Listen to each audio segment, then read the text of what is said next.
Hello and welcome back to the fish locker out on the boat.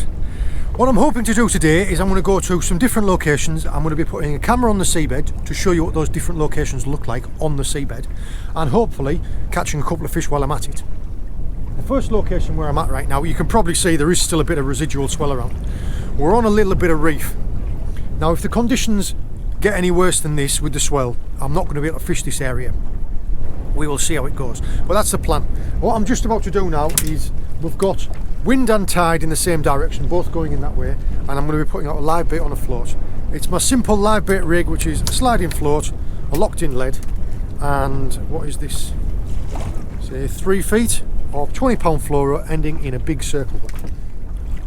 I hope to be able to keep the float in the frame, but with a live bait and it swims about and the tide's pretty slack, it might not stay there. But if you can keep an eye on that float for me while I'm setting up, that would be great. I'm planning on fishing the different areas for a couple of hours apiece, just because it will take too long otherwise, and I want to get the right tide in the right locations. The rigs that I'm going to be using today, they're all really simple. All the rigs will be explained on the Fish Locker Workshop channel somewhere. The live bait rig out the back, I have a fish bait, I have a fresh mackerel bait that I've feathered up. It's just a very simple running ledger rig down on the bottom for possibly a conger eel or a bullhuss, and I'm going to be using a 2-hook scratching rig. Now this is just a tiny scratching rig. The hooks on it are like size 8s, and I've just got a little tiny bit of ragworm on there. It's made with 12-pound fluoro. I've got a 1-ounce lead, and I'm just going to have a scratch around and see if there's any little tiny wrasse. Because in areas of reef like this you do get ballan wrasse, cuckoo wrasse, corkwing wrasse, occasionally gold cinny and rock cook wrasse. So we'll have a look and just see what we can scratch up. In these areas like this I've caught all sorts. I've caught tom pot blennies, I've caught top knots. You just never know, so it's always worth a little try. And all I'm using for bait on that is I have some fantastic fresh ragworm.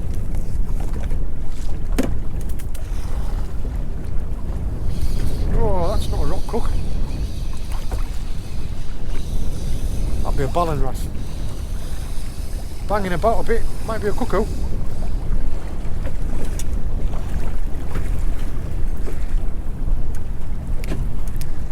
There you go, a little ballan wrasse.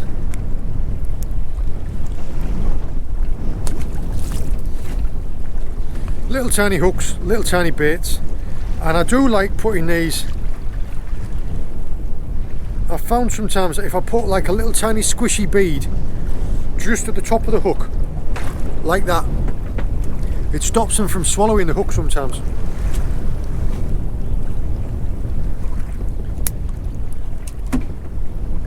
So I haven't blanked. As you can see from the video, this is right in amongst the rough stuff. Boulders and kelp, perfect wrasse territory. Unfortunately though, there was just too much movement in the water and the camera was just getting tossed about all over the place. But we did have a curious edible crab come for a look.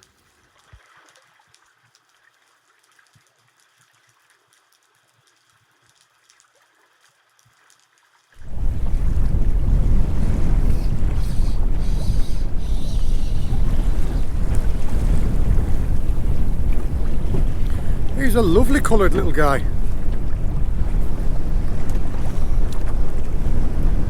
Oh, look. Red and white.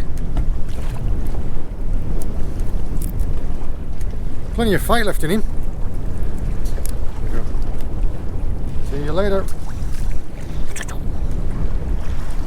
Just a little scrap of ragworm. I do like scratching around for little stuff, because you absolutely never know what you're going to get. There's about 15 different types of goby you could catch. And it's always good fun while you're waiting for something bigger to come along. Speaking of which, thought we'd had a good bite there, but it must have just been a piece of kelp. Ah. Spiny starfish. That wasn't what was giving me that bite.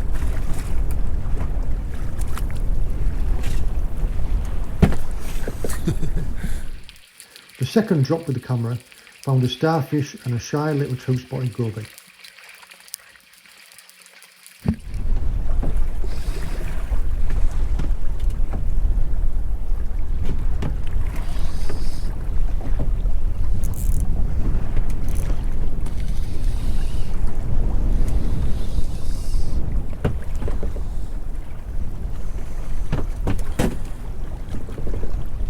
Like a camouflage brown one.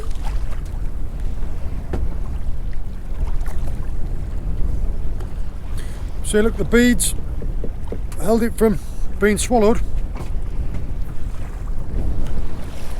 Up. Calm down.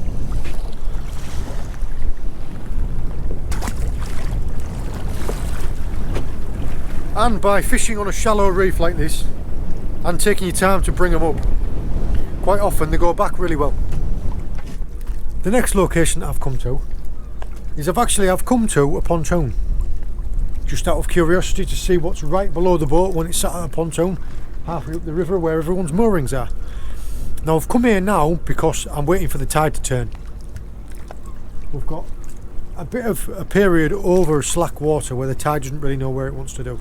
So I've tied myself up and we're just going to sit for 3/4 of an hour waiting for the tide to turn, then we're going to go and try somewhere else. But I thought I would have a little scratch around and I'll put the camera on the bottom just to see what it was like. I'm imagining sandy, muddy, crabs, possibly dragonettes, little tiny things, eels, maybe dabs, schoolie bass, that type of thing. Yeah, I'm imagining we're going to see an awful lot of these little guys. Let go. Just little shore crabs. The sediment hadn't even had a chance to settle here before there were crabs on the scene. This was 5 minutes in. A few shore crabs.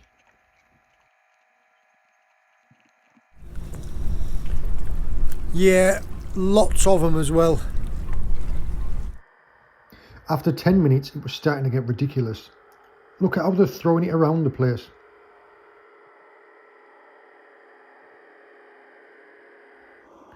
After 15 minutes they had caused so much disturbance that the footage was just like mud. Ridiculous, isn't it?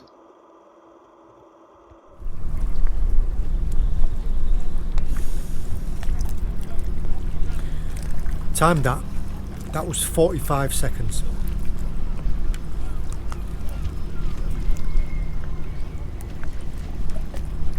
Let go!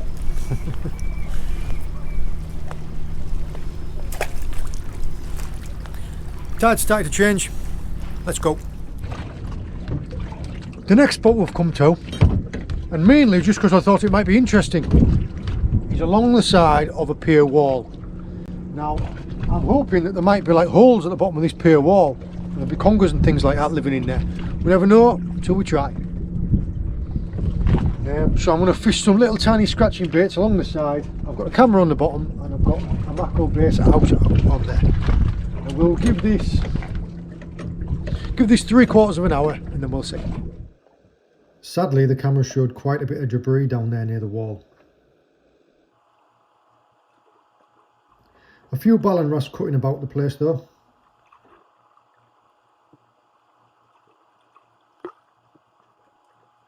And a tiny little gold cinny wrasse. We've had a cracking ballan wrasse, gently does it. Another lovely ballan wrasse there on a scratching rig. He's full camoed, this one. Get back in the water. And we've got, give it 15 more minutes here.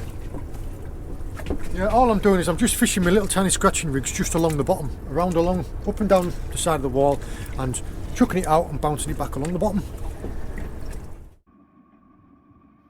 Here you can see my 2-hook scratching rig in the background. Now watch closely. Got it.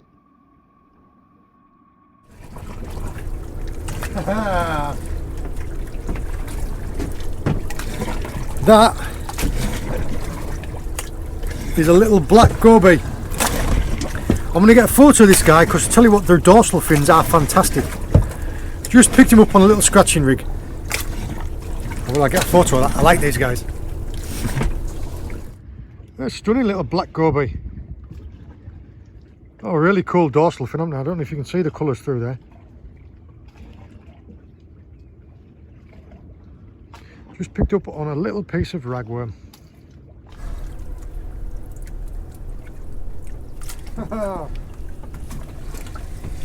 And another one. Slightly different.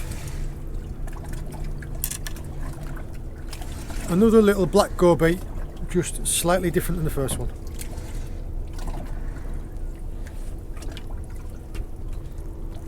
It's an eel that's taken me into a hole because I saw like a double bite like that, and I thought, oh, I'll give that a second.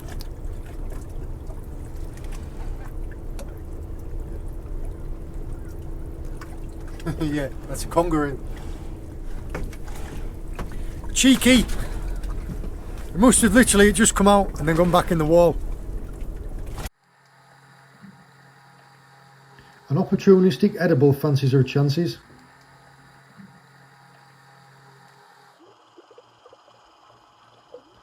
A curious little ballan inspecting my scratching rig,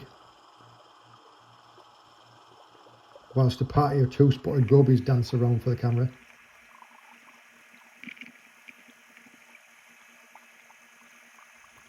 Bottom right here you can see another black goby.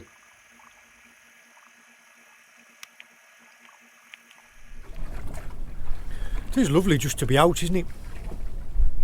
It's not a fantastic time of year for fishing. This is the time of year when kind of everything goes dormant. The winter species are leaving and the summer ones haven't quite arrived yet.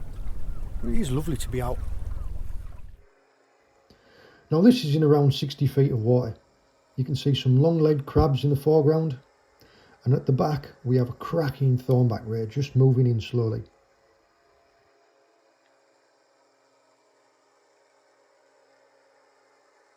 A greater pipefish moving left to right. I did find one of those on one of my nighttime foraging videos. I'll tag that in here. They are related to the seahorse.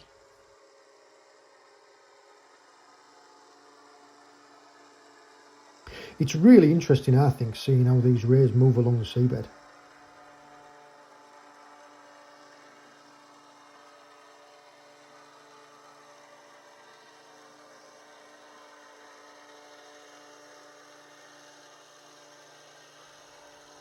And here comes a rather fancy juvenile couch bream.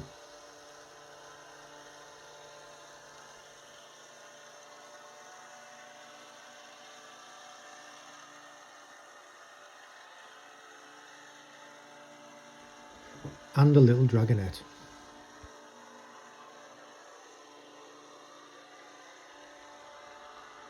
This scurry of activity is decorator crabs, long-legged crabs and harbour crabs.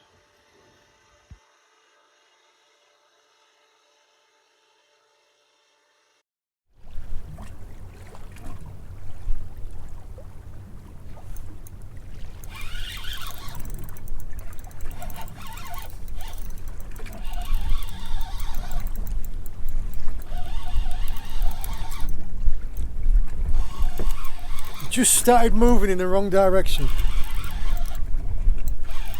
Tide's going that way, and all of a sudden my line started going that way, and I thought, oh, there's something going on there.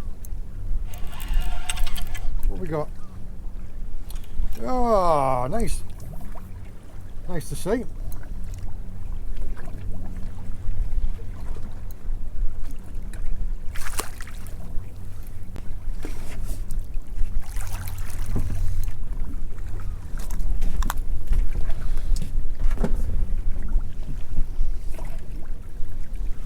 That is quite a stocky male thornback ray.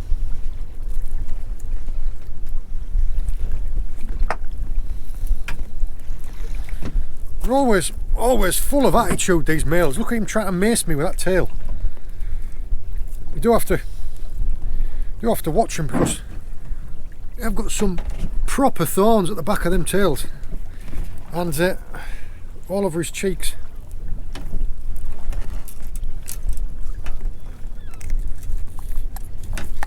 There you go, hooks out. There you are.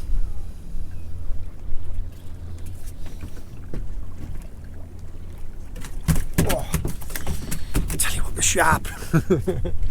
Yeah, that was all that was there. It was just a little rolling lead, a locked in rolling lead, and some fresh mackerel on a short trace. And I'd literally just, I'll add a little bit to that bait.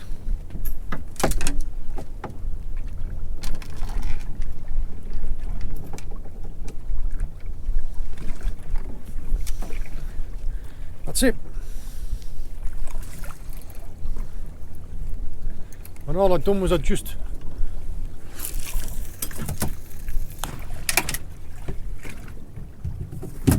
flicked it out into the tide. Get a photo of him and put him back. I tell you what, look at him, he's still trying to get me, isn't he? Just all aggression. And you can relax now.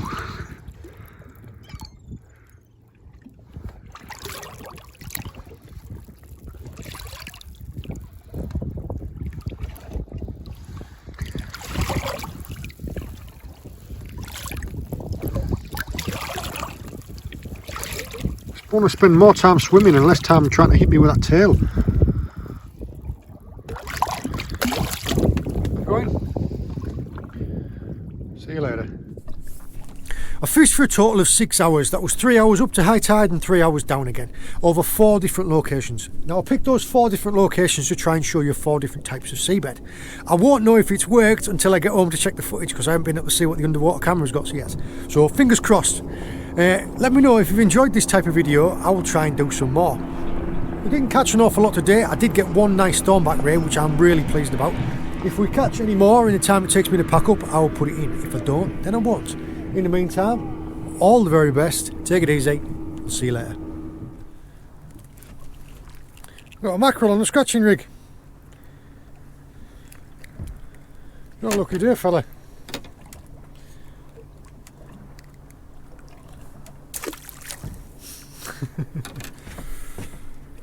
See you later.